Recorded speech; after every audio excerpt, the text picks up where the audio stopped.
welcome to the Happy Rant podcast. I am Ted Cluck, joined as always in studio by my good friends, my partners in radio, Barnabas Piper, Ronald J. Martin, and my new microphone. All three of my partners in radio are here in the studio. Pipe, it's been a long time since we've had you on the program. I feel like you're a little rusty. I feel like this is like a comeback game for you. Where we knock the rust off for a couple of minutes and then you turn in your usual virtuoso performance. But you're back. Yeah, you're back. Time away has been good. Refreshment of mind and body. So I feel like I'm in a good spot. It's kind of like a retreat. Nobody on this episode would know anything about what retreats feel like, but I feel like that's what you've had. You've had a little retreat, a little celebrity wedding thrown in there, which we'll need to hear about. And let's talk about it, boys. Well, we all enjoy a hot cup of Redbud City coffee. Redbud Coffee Roasters. They're the official coffee sponsor of the Happy Rant podcast. Piper, tell them where they can find Redbud Coffee. Yeah, if you go to redbudcoffee.com, they have it's a rotation of roasts. So they have one or two standards, and then so right now I just ordered some yesterday, and so I ordered a Kenyan roast and a Costa Rican roast. They have a Brazilian. I think they have a Mexican one. They have a few. Ooh. They have an espresso roast. Very easy to navigate. So redbudcoffee.com, and then use the code HAPPYRANT at checkout and you get 10% off your entire order. If you, like me, are a quantity drinker, so you drink a lot of coffee, they sell your standard 12-ounce bags, but then they sell 36-ounce bags too. So you can go all in on some of these, and that Happy Rant code gives 10% off the whole order. Doesn't really matter what it is. So go take care of that and get yourself some coffee. There we go. That's a good promo read, Pipe. That's mid-season form by you, and we would expect. Isn't that great, Ronald? Isn't it nice to have Barnabas back on the show? It really is, because obviously we do not possess a lot of skill in that particular area. We don't, baby, and it takes a lot of maturity to admit that out loud. So thanks for that. But Piper's fresh off a celebrity wedding, which you were eager to hear about, Ronald. Yeah, and, the celeb wedding. You have to be a Piper probably to have a celeb wedding if you're not royalty. So I think he's one step removed from royalty, but he is royalty in our tribe. So I want to hear what it's like to have a bunch of celebs kind of marrying you and watching you get married. Yeah, it was my wedding, just to clarify for listeners. I wasn't just attending a celebrity wedding. You know what? That's just good journalism. I mean, we kind of buried the lead there, and that it was your wedding. So it was good clarification. I also would like to know, just for the sake of clarity, which of the people there do you consider celebrities, just so that I can talk up the right folks? Like, do I count? Well, I don't know. Well, I mean, besides your dad and Ray Ortlund and the other 7 A-list pastors that were in the audience, I don't know, Pipe, you tell us. Wait, what other A-list pastors were in the audience? No, it was those two, but they did comprise like 15% of the attendees, those two people. So if I'm included in like the pseudo celebrity camp, I think you are. Yeah, I'm a co-host of a monstrosity of a podcast. Fully 20% of the people in attendance were Reformed celebrities in that case. That's big, Pipe, because again, if we go to a wedding in like the UK, with the royals, it's not going to be 100% celebs. It's probably going to be about 20. Maybe you go to a wedding in the UK with all the American pastors who are getting their doctorates over there and have their cohort at the same time.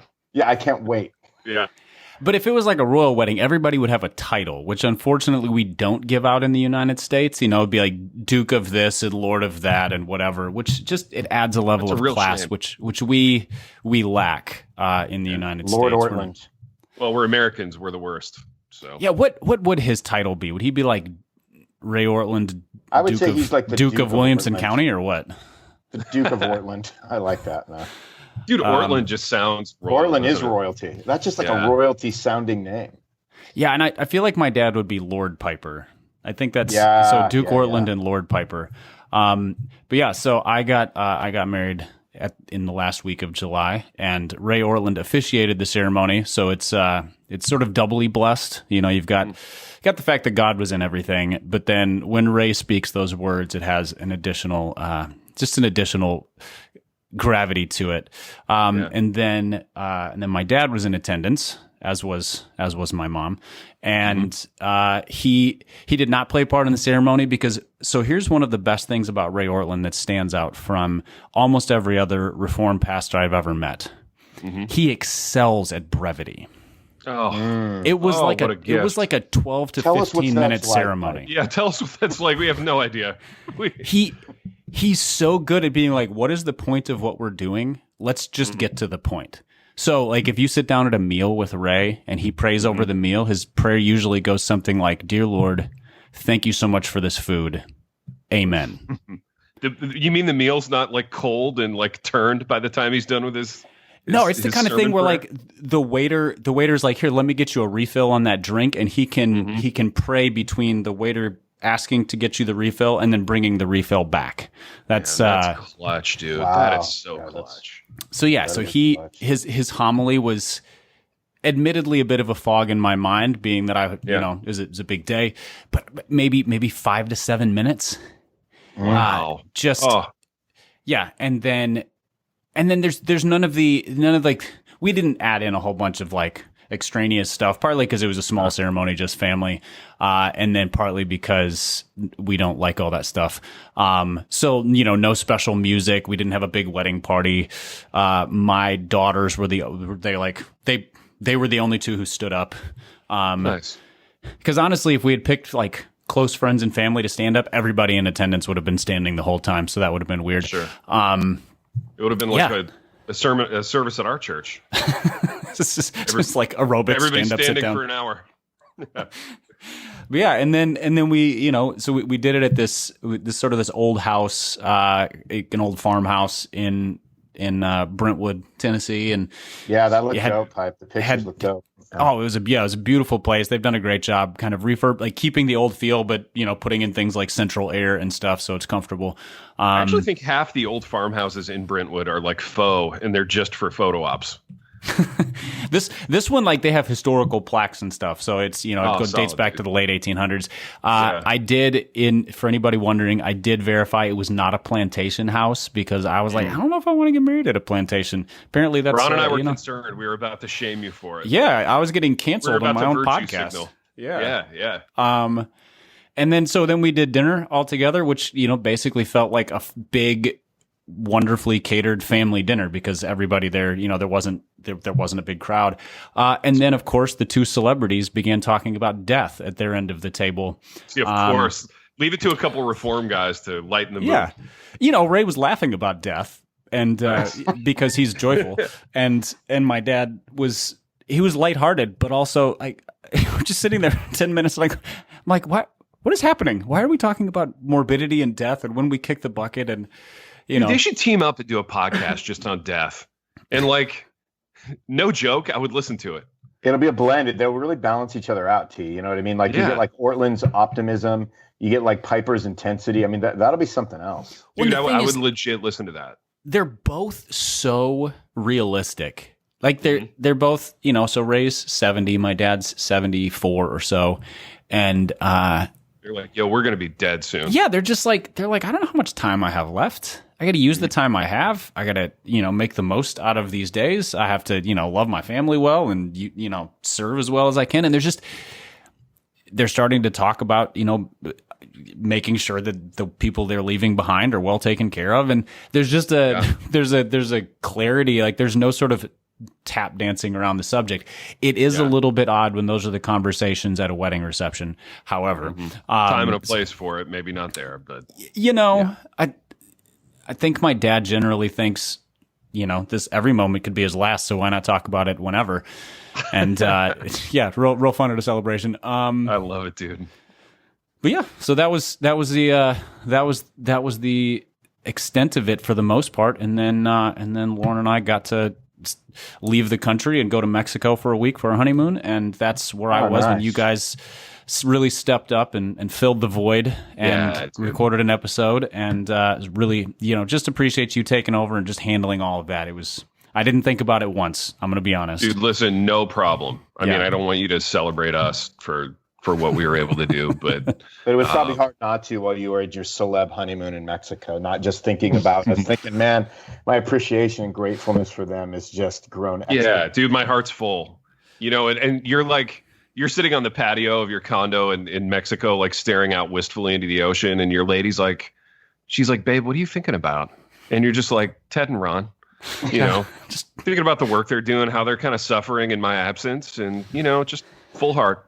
Processing a little guilt, but at the same time knowing that, man, they've stepped up in a way. Just working through some stuff. She really appreciated that I thought it was more valuable to be present there than recording podcasts. I think that was significant. That's surprising, I think, to me and T. Yeah, I mean, that might be a problem, actually. But in the future, that could present itself. We'll address it, dude. We'll address it off. Do we need to define the nature of these relationships and the boundaries? I think we do. Yeah, we need to DTR this thing. Absolutely. We all enter into this marriage covenant with different expectations, and we need to hash it all out. But boys, speaking of expectations, I want to talk about a thing, Piper, that you shared in our group chat. It was a screenshot from Twitter. And it was so good. It was really funny. It was alternately like probably the best day of Ron's year for certain reasons, and then and then somebody in the comments got a little shot fired at you, Piper. Baby, if this is my best day, I've really had it's been a bad year. Well, it's been a horrible year for maybe everyone, and maybe especially you. But I just want to read this thing, and I don't know if. Do I want to say the names or the screen names of the people that wrote these things? Just fire away, man. Maybe I do. Sure, so why not? At Brian Rector said this. This is positive. So shout out to at Brian Rector for saying this. he was being very kind and upbeat and trying to find some redeeming things in Twitter. He says this. I know that certain sections of Christian Twitter seem like a dumpster fire. No way. Wow. He goes, I know that certain sections of Christian Twitter seem like a dumpster fire. However, the section that guys like at Jared C. Wilson, at Ronnie J. Martin. Now, at this point, Ron's heart is just soaring, right? Because all that Twitter work that you've put in, baby, all the hours, the blood, sweat, and tears, crafting those poetic Yoda tweets, they're kind of feeling like they're paying off, okay? So he's like, however, the section that guys like at Jared C. Wilson, at Ronnie J. Martin, at Joe Thorne, at Barnabas Piper, and then, dude, just to show that he's not sexist, throws in a little at Beth Moore LPM and at KS Pryor. So like the hang with them is a great place to be with an exclamation point. So Brian Rector keeping it really positive. And then because it's Twitter, dude, because it always has to go negative, right? And it's a bit of a self-fulfilling prophecy, because what did he say? I know certain parts of Christian Twitter, or what did he say? Cesspool? Seemed like a dumpster fire. Dumpster fire. Yeah, okay. fire. Yes, flaming pile of something. And then his prophecy, his dumpster fire prophecy comes to pass when at Mountain Shepherdess. Wow, I love that handle right there. Well, dude, and surprising that something kind of crazy could come with at Mountain Shepherdess. She says this, at Jared C. Wilson seems thin-skinned. Actually, we know him to not be thin-skinned, because if he was, he would hate Piper and I. He would straight up. He would never. He would not. He would not ever interact with me. Although he doesn't really interact with you. Let's be honest. Maybe he does. Listen to this. Oh, did he respond? Well, no, he more than responded, Piper. This is what you missed in the last ep. Oh, Guess who's blurbing at Jared C's new teenage boy novel? Big T. All right. Renowned novelist Ted Cluck. Renowned novelist Ted Cluck. So listen, this is how it went down. Okay, so he reaches out to me to ask me to blurb the novel, and I'm like, oh, that's funny, I'll do it. But then I legit forgot to respond. It wasn't like I was trying to get back at him or big time him or whatever from the last thing. So then a week later, I get another email from Jared C. where he's accusing me of stonewalling him.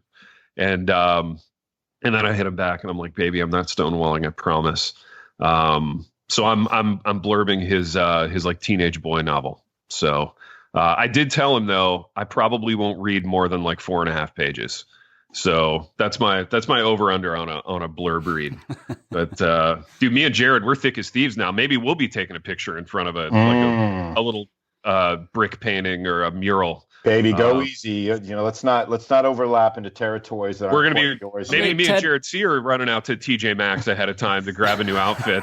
and Ted, if you and Jared C were going to get your engagement photos done, so Ronnie claimed the angel wings. What mural would yours be? Would it be like a I believe in whatever city you're in? Like I believe in small middle America town. Like what are we looking at?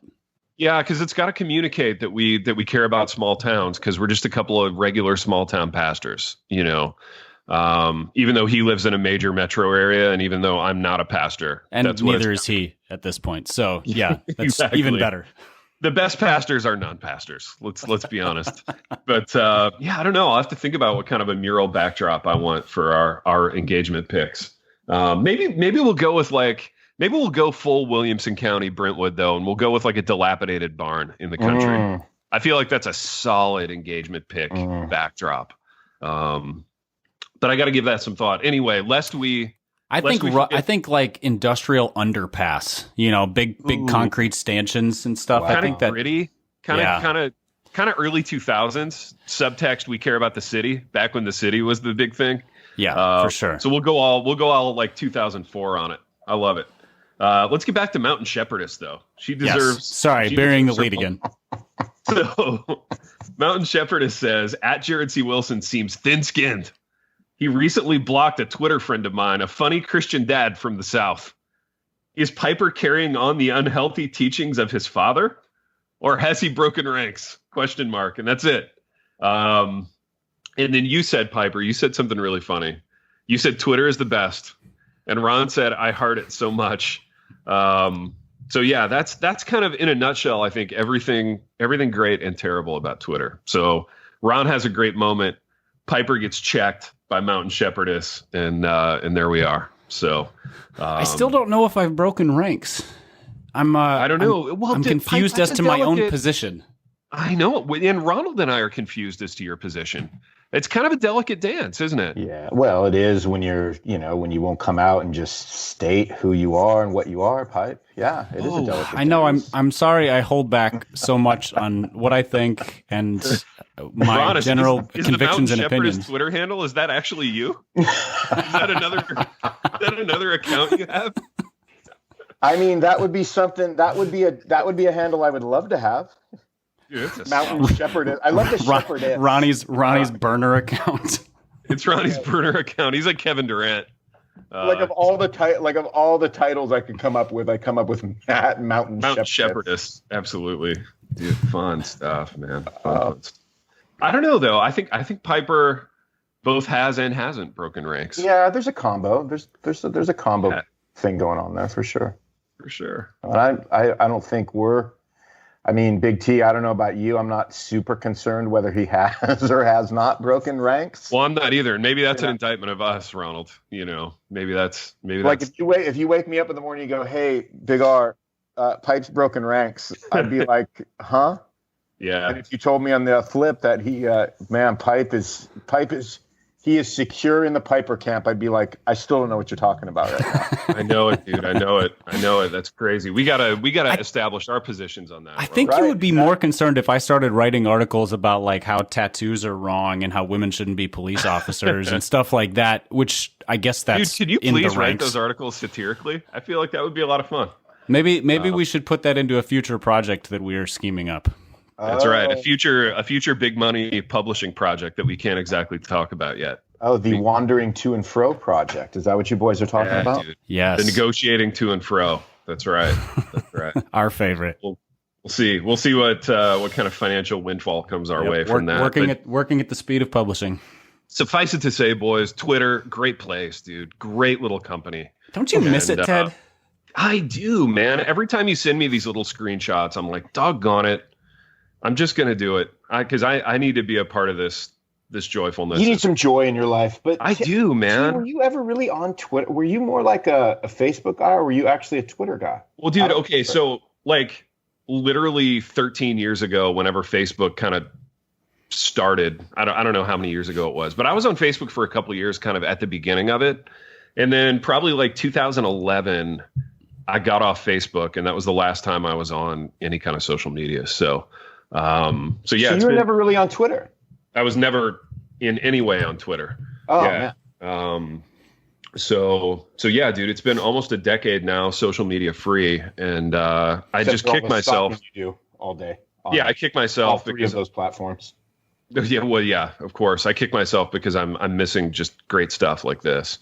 Like somehow T loves to talk about how he's not on social media, but like every time we start the pod, he knows exactly what both of us have been doing on social media the past. Well, no, I think we're sends me everything that you're doing. I was gonna say he either gets sent screenshots or we're predictable. I'm not sure which. I think it's a bit of both, to be honest. I will say Ronnie's Pastor Yoda work. I took a hiatus from social media, which didn't really count because I didn't announce it, but I just was off of it for a couple weeks. You didn't get the credit for it. Yeah. So yeah, no jewels in my crown, I guess. But I did notice when I returned and re-engaged the wonderful world of social media, Ronnie's Yoda pastor work has been just par excellence. Just in fuego. He's killing it right now. So kudos to you, Ronnie. Thank you. I've upped it considerably the last few weeks. I noticed quality and quantity. It's like you took some time off. Thanks for the quality. You were I knew it was quantity, but yeah, definitely quantity.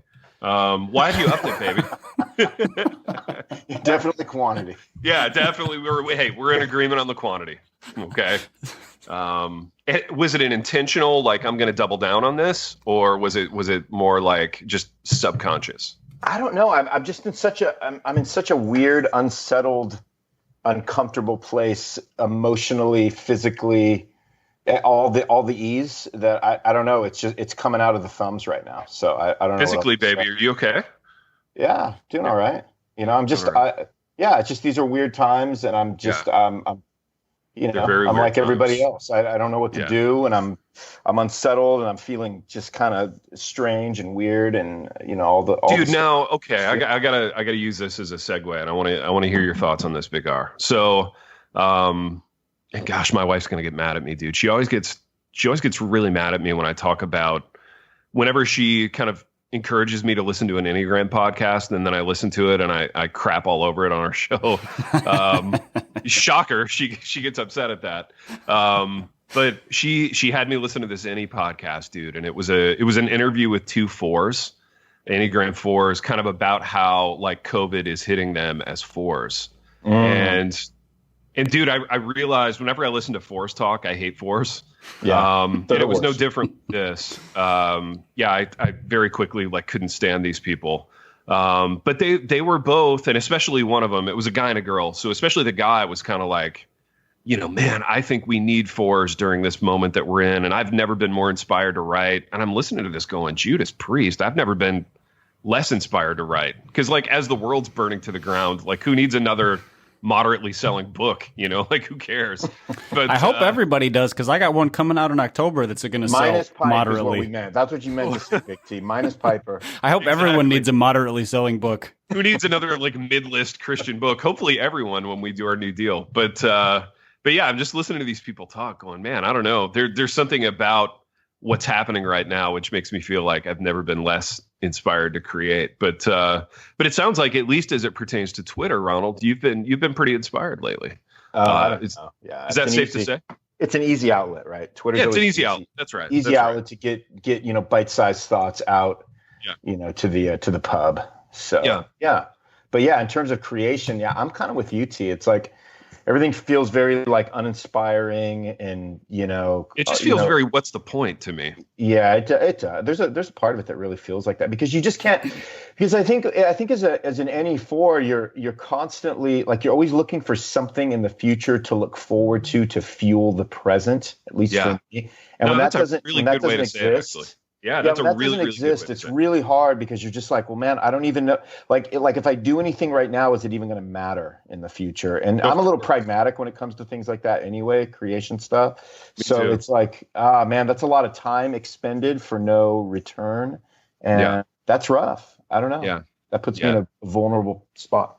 I know, man. Me too. Yeah. And I'm very much like you in terms of, and it's funny because fours aren't known for being pragmatic, but yeah, I think because you and I have made our livings doing creative things in the past, yeah, there's a sense that if this isn't going to result in income and or if people aren't going to benefit from it, like why would I do it? And yeah, while the world kind of circles the drain, it really seems kind of what's the point? But I noticed in these 2 4s on this podcast a real kind of strain of like self-delusion that I was envious of, kind of like a my work matters sort of vibe from them. And I was like, dang, I want that, Yeah.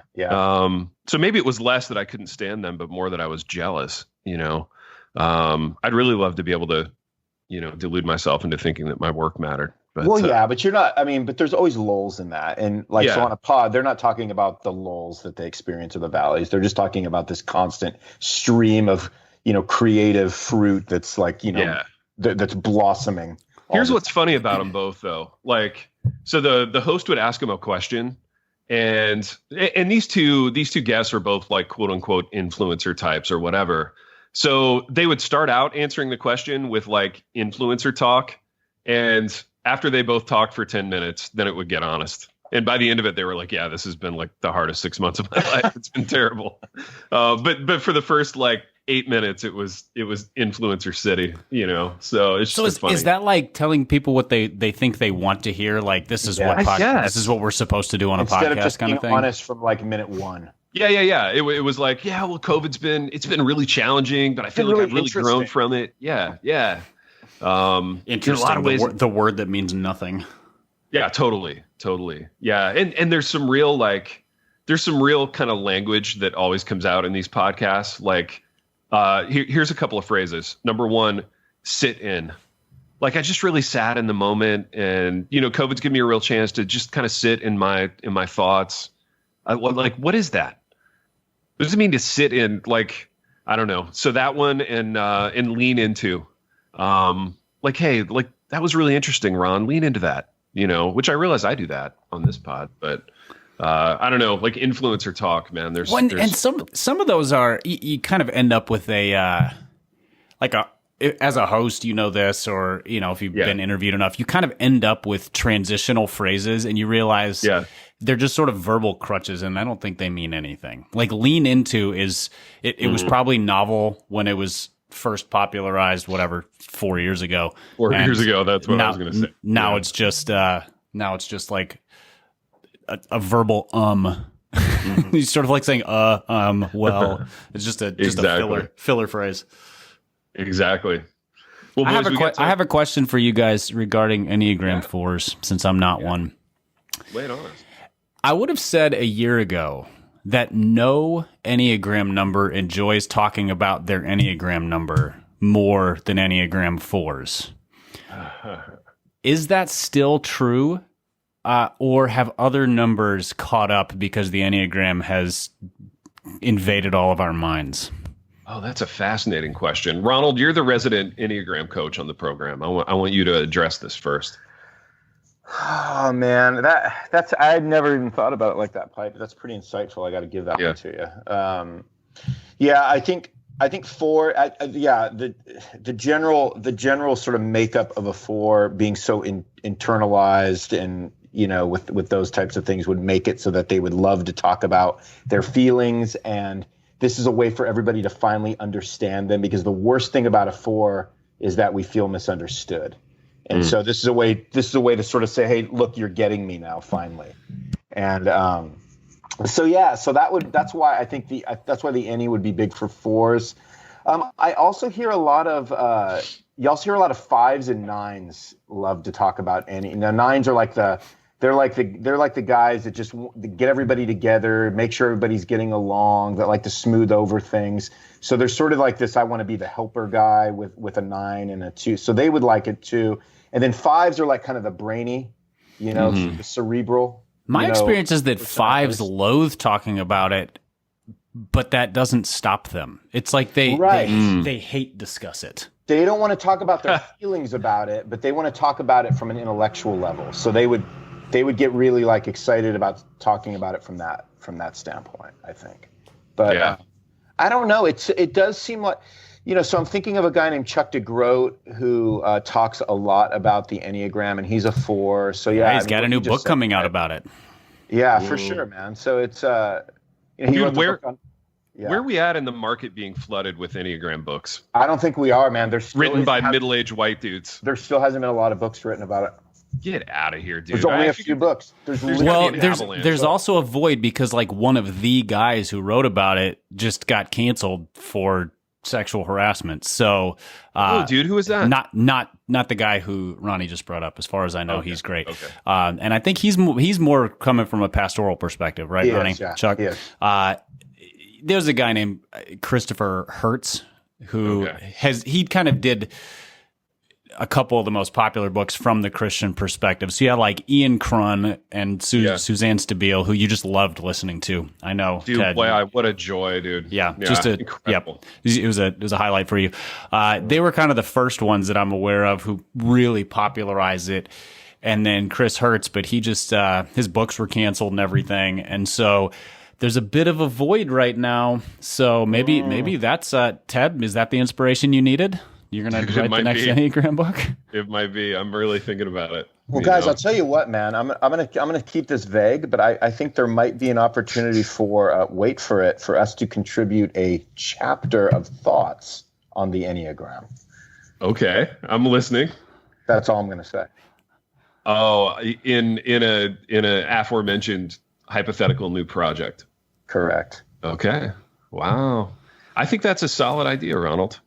I think for me, like similar to what Pipe said, I do hate discuss it because deep down I enjoy discussing it, but like I have to make it look like I hate it. You know what I mean? Just because. So the reason anybody loves or hates it is because it is talking about ourselves.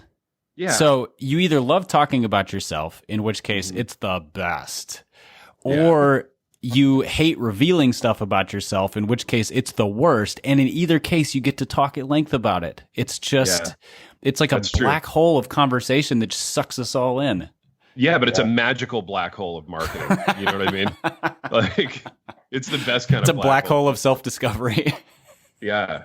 Baby, speaking of marketing, what's the latest on that other book project you had in the works, which kind of hit some like, current marketing gold standards? Any movement on that? Yeah, a little bit, but nothing I can share. Nothing you could drop on the program. Exactly. I can't gloat yet about predicting it accurately. Correct. Well, we can do that, Piper, because we predicted the concept accurately. But we'll gloat like doubly when the contract. We'll get some gloating here. Gloat and promote. We'll knock them both out. Dude. That's what we do. We call that glomoting. Glomoting. Which gets glum in there, which is perfect for you guys. Yeah, we just created a new phrase called glomoting, and I want to run with it. So. That's perfect. Well, I love it, boys. Now, here's the deal. Here's where we're at. We're at 32 minutes. Okay, so we could wrap it now, make it like a tidy little comeback up for Piper. Or if we wanted to drag it out, we could drop one of these other apps that we. Boys, we have not even mentioned John MacArthur. How can we pause? Okay, yeah, we would be. Ronald wants to go there. Let's make that the last dereliction topic. Of duty for us if we didn't do that. Last topic, dude, and this is where from a persona standpoint, you guys have to come down on the right side of the whole John MacArthur thing because he's very divisive. So take great care in terms of how you do this. But that'll be our last topic. We'll get out of here at like 40 minutes, maybe. Ronald, talk about Johnny Mac. Well, Johnny Mac, I mean, if unless you've been like on a honeymoon the last couple of weeks, unless you've been living your life and enjoying it, unless you've been having a great life off of Twitter, which I can tell you guys is well worth doing. I mean, you guys already. You already had your honeymoon. You don't need to do that again. But try getting away sometime. It's great. Ronnie, you get away plenty. Try getting away sometime. Have you forgotten who you're talking to, Piper? You know what? COVID, king of getting away. Yeah, COVID has turned me upside down. I forgot he excelled at getting away. Boys, and by the way, I'm getting away on Sunday. We need to talk about that off the air. That's a whole other discussion. He invented getting away. I am getting away on Sunday. So getting away from already being away from it all. Don't you work on Sundays, Ronnie? Yeah, I actually do, boys. Quote unquote. I have my one day of work a week. You know how it works for guys in my profession. Johnny Mac defied the California governor's order, Newsom's order about churches gathering, and he said, "We're going to gather. This is discrimination. This is a time for us to do civil disobedience as the body of Christ." And it doesn't matter what they tell us, we're going to do it. And so basically, that Johnny Mac, as he typically does, caused a lot of stress for those who think, we should be listening to what our higher officials are telling us. And he also empowered a lot of churches that have been waiting for this moment. We can kind of put our fists in the air and go, yay, civil disobedience. We finally get to defy the higher powers and kind of live out what we've always wanted to live out, which is just, church before all. Mm-hmm. And so there's just been a lot of conversation, a lot of talk. 9 Marks put out an article talking about how, Johnny Mac, we're not so sure you got this one right. And it's been, as being not so sure about Johnny Mac is like that's the national pastime for like reform dudes. I love it. Yeah, I mean, and that can go either way, right? So you either got, so if you're part of a more moderate reformed tribe, which we would probably count ourselves in that, then you're pretty clear on some of these things. If you're part of what I have now coined as the FRR, the far reformed right tribe. Wow, Ronald, that's good branding. Yeah, then you're automatically, you are in with Johnny Mac. So if you're old school YRR like us, and you've kind of transitioned, and you kind of hold a little bit more of a, I would say, moderate opinion on some of these things, then you're going to struggle. But if you're part of the new FRR crowd, which is Conservative Baptist Network, I probably wasn't allowed to say that, I just did, and all this stuff, then yeah, Johnny Mac is your man. I mean, you're all in with Johnny. Where are you at with Johnny, baby? Where are you at with Johnny on this issue? I want to make you take a side. Oh yeah, I would not be in with John. Okay, there it is. Yeah, I'm not in with John. There it is. Piper? I'm not in with a shaking of the fist at the governance. If churches want to figure out how to reopen, we did that. We closed for a while and then reopened, but with all sorts of modifications. The thing that he did was, like, they posted photos, and it's like there's 700 people and they're sitting shoulder to shoulder, no masks, whatever. And so it just seems. There's like a defiance there. There's we're going to do this thing. It's defiance for the sake of defiance. Exactly. Not for kind of weighing what I would consider like public witness and public perception, and not from a PR standpoint, but from a like, are we creating obstacles for people to accept Christianity, or are we making it palatable and easier? And I know that the people on the in the FRR or on the FRR, which preposition is correct, Ronnie? It would be in or on? I would say, I would say it could be both. Okay. Anyway, at the FRR, are going to look at it and go like, the gospel is an obstacle. The Bible says that, yada yada. But I think they're just using that as a license to create difficulties. And yeah, the whole thing seemed unnecessary at best, and pretty asinine and unnecessarily and pretty ridiculously rebellious at worst. Well, Pipe, didn't you just feel too? I mean, it was like it was making a statement. It almost felt like a rallying statement. MacArthur obviously has a massive influence, very wide influence. So for him to sort of make this sort of defining and defying statement, it was basically kind of like rallying troops. For what reason, I guess we don't know, or we do know, right? But it was definitely more like giving. He was really giving permission to a lot of churches that just really, value what he says, follows his leadership, to sort of do what they want to do, and just kind of ignore the context, right? Yeah, it very, very much. And the rallying of the troops, but it seems like it's sort of rallying them to the wrong cause and built around the wrong things. And I get it from one perspective, just the simple emotional, like, it sucks not being able to do church the way we all want to. Like, no one likes this. Ronnie, you and I both work at churches, and it's just like every week is a grind trying to figure out how do we do this well. Are you on your motorcycle, Ronnie? No, I got some motorcycle. I got some bikers around me right now. The Vespas came in. With. Boys, the Vespas that was a modified Vespa, because that thing was delivered roaring. them on the Vespas. Exactly. Yeah, dare to dream, baby.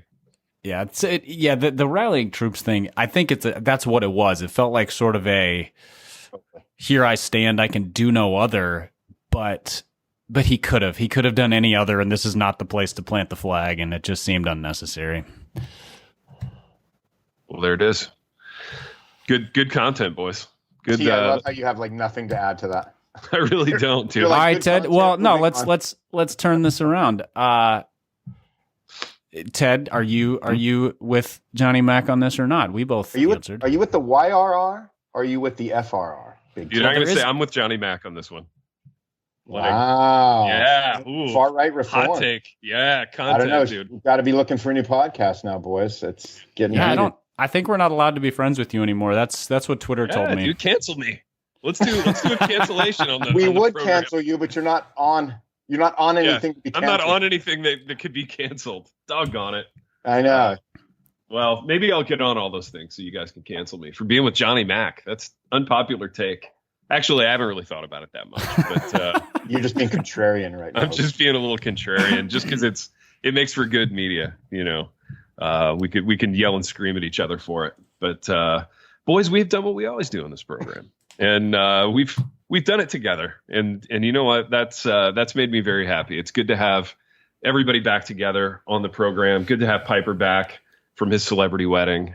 And we will see you. Wait, no, I almost signed it off like I sign off my other podcast. How do I? Goodness, I leave for a week and it just everything comes off the rails. Nobody remembers anything anymore already. Oh, we've done what we always do, Ted. Yeah, we've done what we always do. And until next time. The Happy Rant is brought to you by Resonate Recordings. If you go to resonaterecordings.com, you can see the full range of services they offer. So if you're considering starting a podcast, they are the ones we recommend going with. Again, go to resonaterecordings.com to see their prices, to connect with them and ask any questions, and to see what they can do to help you launch, edit, master, and improve your podcast. Again, go to resonaterecordings.com to see what they can do to help you launch and improve your podcast.